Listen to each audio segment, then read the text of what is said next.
Hello, स्वागत है आपका हमारे YouTube चैनल में। तो देखिए, हम लोग क्लास 10th का पार्ट नंबर 2 स्टार्ट करने जा रहे हैं, जिसका नाम है अम्ल, क्षार तथा लवण। देखिए, इससे पहले हम लोग पार्ट नंबर 1 जिसका नाम है रासायनिक अभिक्रियाएं एवं समीकरण को हम पूरा कर चुके हैं। यदि आपने वो अभी तक नहीं देखा है तो पहले आप चैनल में जाइए और उसकी पूरी प्लेलिस्ट आपको मिल जाएगी। लगभग 7 से 8 वीडियो है उसमें, उसको आप देख लीजिए। तो देखिए, अम्ल, क्षार एवं लवण में सबसे पहले जो परिचय है और उसमें जो बेसिक चीजें हैं आप उन्हें लिखिए और याद कीजिए। चाहें तो हम आपको समझाएंगे, उसके बाद आप इसका स्क्रीनशॉट ले सकते हैं। तो चलिए शुरू करते हैं। देखिए, आइए सबसे पहले समझते हैं कि अम्ल क्या है। तो देखो, वैसे तो अम्ल वे होते हैं जो स्वाद में खट्टे होते हैं। अम्ल यानी ऐसे पदार्थ जो स्वाद में खट्टे होते हैं और जल में घुलने पर हाइड्रोजन आयन देते हैं। ये इसकी इतनी सी परिभाषा है, लेकिन मैं आपको बिल्कुल बेसिक से समझाऊंगा। तो देखिए, अम्ल क्या है। अम्ल शब्द लैटिन भाषा के एस्टर शब्द से लिया गया है।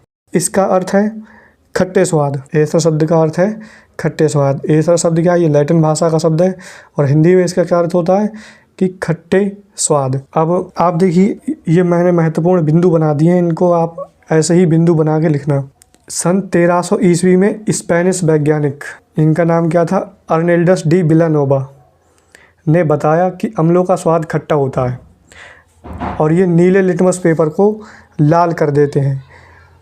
लेकिन लाल लिटमस पेपर पर इनका कोई भी प्रभाव नहीं पड़ता है। यानी कि अम्ल का लाल लिटमस पेपर पर कोई प्रभाव नहीं पड़ता है, लेकिन नीले लिटमस पेपर को लाल कर देते हैं। बाद में एक नए वैज्ञानिक आए जिनका नाम था सवेंते आर्हीनियस। इन्होंने ये बताया कि अम्ल वे पदार्थ हैं जो जल में घुलने पर H+ आयन देते हैं। तो उम्मीद है कि अभी तक आपको ये समझ में आया होगा। आइए अब और अम्ल की विशेष जानकारी पढ़ते हैं। उससे पहले कि आपसे रिक्वेस्ट है कि हमारी वीडियो को शुरू से लेकर अंत तक देखें। इससे क्या होगा, इससे आपको समझ में बहुत अच्छा आएगा, इस बात की हम गारंटी देते हैं। तो चलिए अब शुरू करते हैं कि अम्ल किसे कहते हैं। तो देखिए, अम्ल की जो परिभाषा है वो आपको कुछ इस तरीके से लिखनी है। वे पदार्थ जो जल में घुलने पर या जल में घुलकर H+ यानी कि हाइड्रोजन आयन देते हैं, अम्ल कहलाते हैं। या दूसरी तरीके से आप लिख सकते हैं कि अम्ल वे पदार्थ हैं जो स्वाद में खट्टे होते हैं, या ऐसे लिख सकते हैं अम्ल वे पदार्थ हैं जिनका स्वाद खट्टा होता है। और तीसरा तरीका ये है, अम्ल नीले लिटमस पेपर को लाल कर देते हैं, परंतु लाल लिटमस पेपर पर इनका कोई प्रभाव नहीं पड़ता है। अब देखिए, पदार्थों को कैसे पहचानेंगे कि ये अम्ल है या क्षार है। तो इसके लिए हमको पढ़ना होगा सूचक।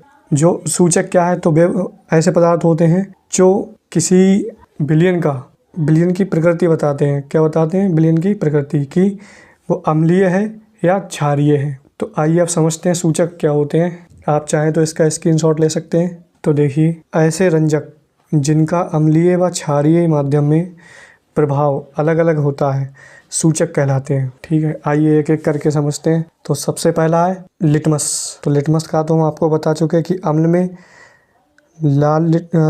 अम्ल जो है नीले लिटमस पेपर को लाल कर देते हैं। यानी कि अगर कोई भी विलयन में लिटमस पेपर को अगर डाला जाता है तो वह नीला अगर होगा तो नीले से कैसा हो जाता है, लाल। लेकिन लाल लिटमस पेपर पर कोई प्रभाव नहीं पड़ता है। यदि लाल लिटमस पेपर डाला जाएगा तो उस पर कोई प्रभाव नहीं पड़ेगा, वो लाल का लाल ही रहता है। आइए इसे और गहनता से समझते हैं कि लिटमस क्या होता है। तो देखिए, लिटमस का प्राकृतिक रंग बैंगनी होता है। इसे लाइकेन के पौधे से प्राप्त किया जाता है।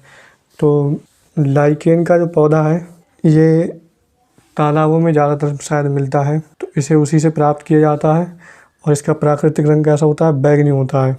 क्षारीय विलयन लाल लिटमस पेपर को नीला कर देता है और अम्लीय विलयन नीले लिटमस पेपर को लाल कर देता है। ये लिटमस पर अम्ल तथा क्षारों के प्रभाव है। उम्मीद है ये आपको समझ में आया होगा। चलिए आगे एक इम्पॉर्टेंट नोट है, उसे समझते हैं।